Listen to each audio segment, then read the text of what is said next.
Welcome, sir. The virtual floor is yours. Thank you, Ashraf Saab, and thank you, Hamaya Saab.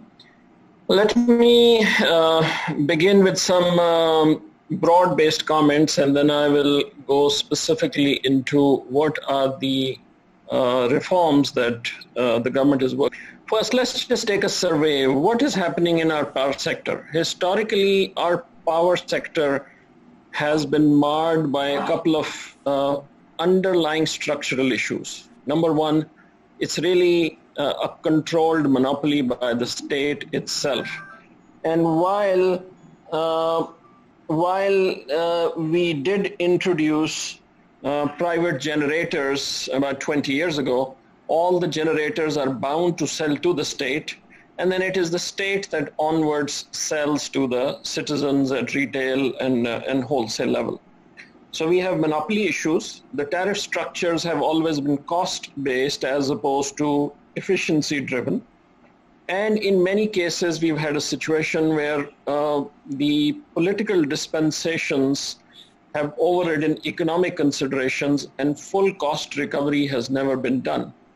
And all of those things, together with really poor planning, or in many cases, complete lack of planning, resulted in a mix of energy leading to our power sector being a highly expensive basket of fuels, if you will. All of these things lead to what we call circular debt, high transmission losses, theft, non-recovery. When you look at the petroleum sector, which is the twin of the power sector as far as energy is concerned, the situation is a bit better there, but some of these fundamental issues also are present in the petroleum sector. And the reason the situation is a little bit better there is that most of the state entities are actually listed companies. And while the state holds a large stake in those entities, because they are listed entities and they have to follow certain governance paradigms, their operations and governance is better. And most of them are profit-making entities. But having gone through them in detail and having operated companies all over the world, I can tell you that they are operating far below their potential. But what are the common themes there? The first common theme is, by and large, again, the prices are controlled by the government. And in most cases, there are monopolies. For example, the entire gas sector is a monopoly sector controlled by the government. And so when we look at both of these sectors and we say to ourselves, what do we do to lower the costs and to make energy available to everybody? The 3 or 4 reforms, principles of reforms that jump out is, unless we open these sectors to competition, which drives down the costs and allows the market dynamics to match the demand and supply positions and promotes efficiency through better technology, we will continue to stutter along in this mess of monopolistic or quasi-monopolistic structures where there's really no benefit to any player to try to improve efficiencies, because everything is controlled by the government, all prices are set by the government. And every time a problem arises, in the past what the governments have done is either shove the problem under the carpet or just do a patchwork rather than trying to understand the root causes, or in some cases just throw subsidies at it. So it is this challenge that we have to face when we talk about reforming the sector. And I can tell you that having worked on these reforms now for about a year, year and a half, we really need some fundamental changes in how we run both of these sectors. So now let me tell you what we are doing. I spent nearly a year not just designing the reforms for the power sector and the petroleum sector, but actually coming up with reforms that are implementable and create the market dynamics that can actually further accelerate these reforms. So next 5-7 minutes that I have, I'm going to give you a rundown on what we're doing in the power sector, similarly what we're doing on the petroleum sector, and then of course I can answer questions later on. On the power sector, there are 5 pillars of reforms that we've identified. The first is we need to lower our generation cost. Now, in order to do that, there are numerous actions we're taking. I'll just mention 3 of them right now for you. Number 1, you have the news in the last 48 hours that we've gone through all the private power contracts, and we are now going through the same exercise on the government-owned plants. And we have through mutual discussions with the owners of these plants, worked on rationalizing these costs, lowering these costs. I can go into details later on to the extent that I'm able to, but that's the first element of trying to lower the cost at the plant gates. Second thing, we need to change the fuel mix. Humayun Sahab talked about our dependency on thermal fuels. Let me just tell you that when this government took office exactly 2 years ago, 43% of the generation that we were doing in the country was based on imported fuels. Now, when you do that, you are subject to exchange risks. As the exchange rate moved from 120 all the way to 167, practically the cost of that power went up almost 30-35%, completely external reasons, nothing to do with the power sector itself. So we need to improve our fuel mix and increase our dependency on local fuels. What we have set in motion in the way of new renewable energy policy, new hydel projects that we're working on, and further opening up of Tharcoal, our target is that by 2025, we will be looking at 65 to 70% domestic sources, domestic primary sources of energy converting to electricity, and allowing to be clean energy, which is going to be renewables and hydels. The third element is that we still have a lot of old government plants which are highly inefficient. So we're going to shut those down to lower our generation costs. So that's the first pillar. Second pillar is we really need to do massive surgery on our distribution and transmission system. We lose almost 230 to 240 billion rupees in the distribution and transmission system per year in terms of non-recovery, leakages, thefts. What is the solution? Well, the solution is establishing the writ of the state in far out areas, improving governance, and using technology. But fundamentally, what we need to do is we need to privatize, provincialize, lease out wherever we can, and essentially get the state out of running the business of distribution of electricity to the extent possible.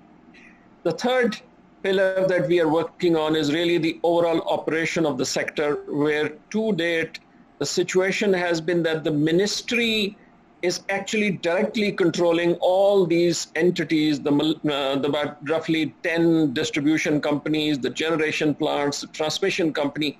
All of those have been directly controlled by the ministry in Islamabad. We need to get out of that model. We need to have professional managers. We need to have professional boards. We need to have performance indicators. So really the entire governance paradigm of how this sector has been run in the past, that is in the process of change right now. The fourth area of reforms that we are working on is the regulatory reform. And the regulatory reform really means that we need to create an open trading environment where electricity, from being a monopoly service, actually becomes a traded commodity. More than 50 countries do that.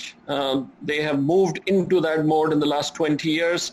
I personally have done that in 3 countries. There's no reason we can't do that here.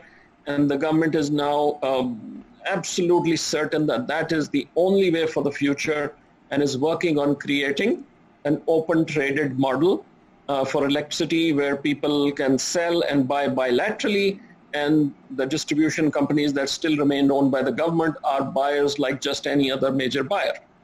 And if we do that, that is really what fosters open competition, and that is what is going to bring down the costs by promoting efficiencies.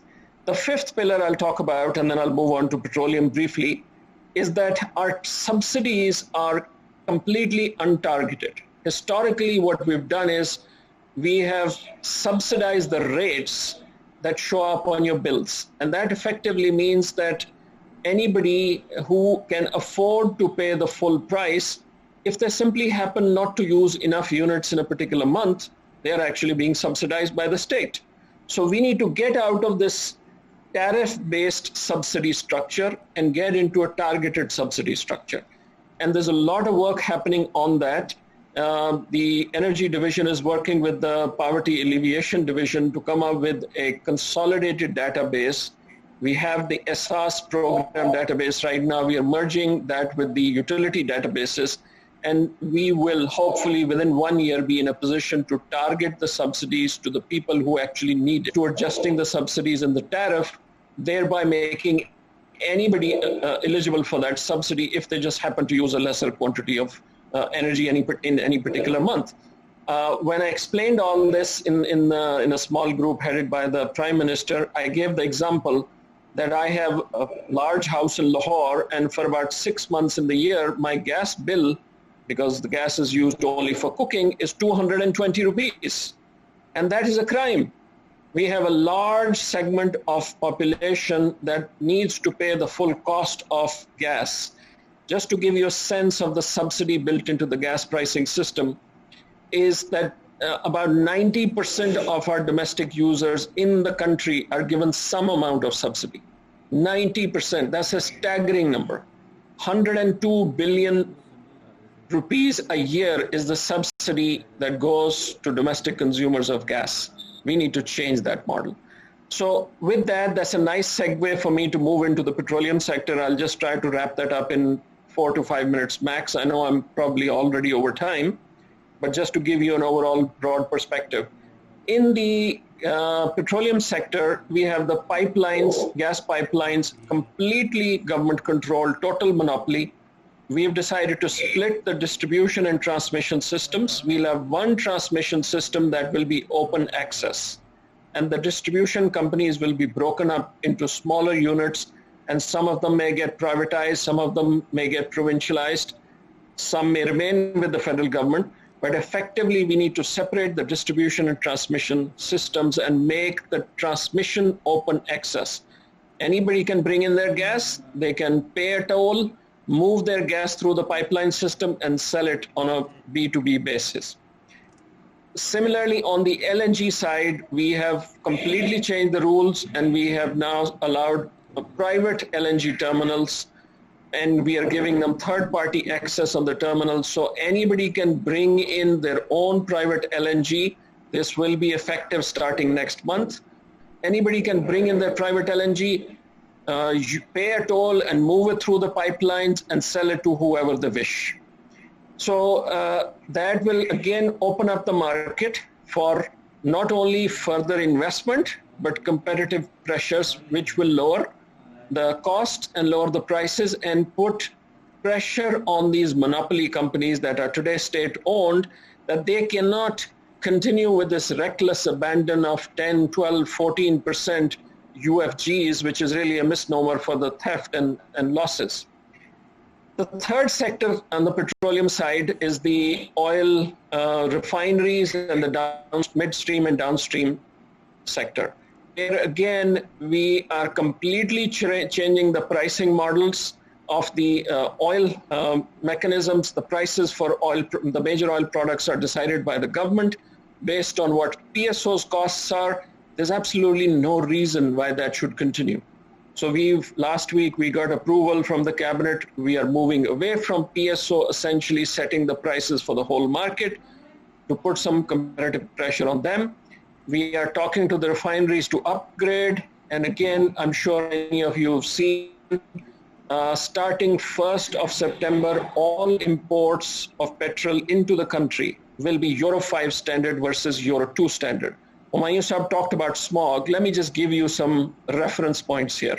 Today, our standards are Euro 2 standards. That means 500 parts per million of sulfur.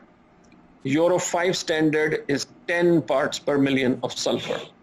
And we have already started importing Euro 5 as of 1st of August. And after 1st of September, no petrol can be imported unless it is Euro 5. And from 1st of January, no diesel can be imported unless it's Euro 5 compliant. So we are taking major initiatives in improving the quality of the fuel. Of course, our refineries are old and we have to give them some time to upgrade so they can meet those standards, and that dialogue is ongoing. Let me just briefly touch on LPG, which is the other segment in the petroleum chain, and then I'll close out with exploration and production. Only about 28% of our public gets piped gas. About 30% of our public is dependent on LPG. We need to find ways to increase our domestic LPG production and lower the overall cost of LPG. We call it poor man's fuel. It's really 3 to 4 times more expensive than pipeline. We call it poor man's fuel because poor man is the one who didn't have access to the pipeline, not because they didn't have the ability to buy less. They actually end up paying more for the energy. So we need to lower the cost of LPG. And again, some of you may have followed for the last 4 to 5 months, we've been working on that.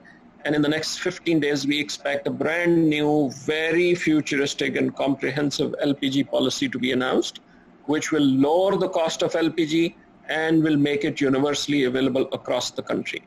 Last item I'll talk about is the exploration and production. Unfortunately, in the previous government, this is not intended to be a political statement, but in the previous government's 5-year tenure and 3 months of interim government, not a single new block for E&P was awarded. The consequence was that our gas production is declining at an average rate of 9.5%. So if we don't change our approach, we will run out of the gas. Forget which province is surplus and which is deficit. We will run out of gas to a point that in 2 to 3 years, we'll not even be able to supply our domestic consumers with domestic gas. So the government has launched into a major initiative. We've completely revamped our policy. We've completely revamped our rules. In the last 18 months, while we were doing all this, we still awarded 10 new blocks.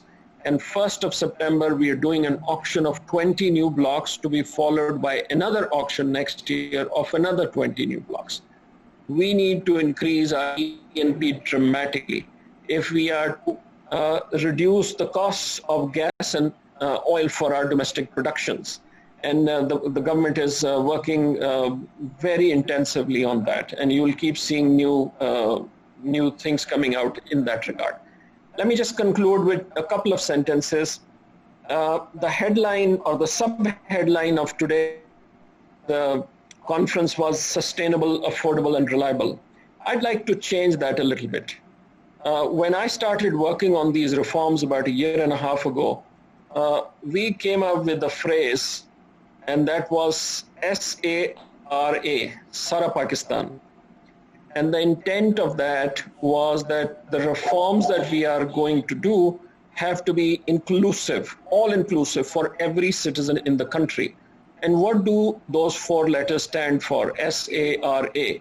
Sustainable and affordable are the same 2 that you have in your subheading, but the remaining 2, R and A, are slightly different. The third one, we in our reform package, the R we use is responsible use, or what is commonly known as conservation or energy efficiency. And the last A is available. So actually when you call it reliable, we call it available. So we want to make energy available to every citizen of Pakistan at an affordable price, in a sustainable manner, and the use of that energy has to be in a responsible fashion. So we are not wasting our energy away. So it is with these 4 letters, we came up with this reform program, Sara Pakistan, all inclusive, and the planning and all the reforms that we're doing are geared towards that. So I'll stop at that, and later on, happy to take any questions.